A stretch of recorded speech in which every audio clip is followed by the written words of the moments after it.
సింహశతకము.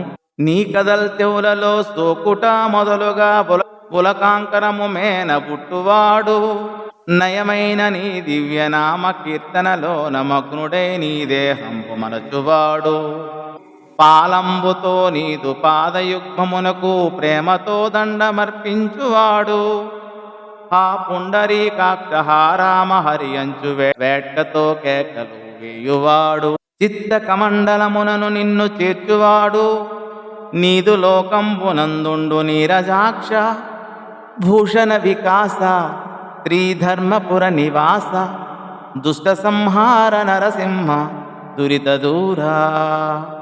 శోభామయమగు ధర్మపురమున వసించువో నరసింహస్వామి, నీవు దివ్యాభరణములతో ప్రకాశించువాడవు, పాపములను పారద్రోలువాడవు, దుష్టులను శిక్షించువాడవు.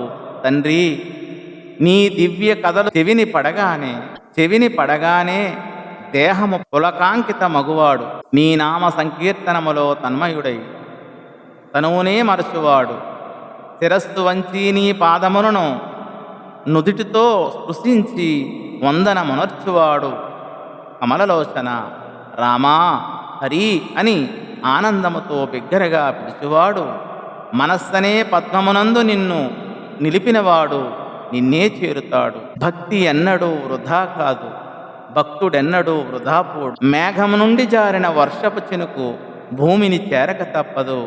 భక్తితో స్పందించిన దాస హృదయం దైవాన్ని చేరకపోదు అని ఈ పద్య భావము.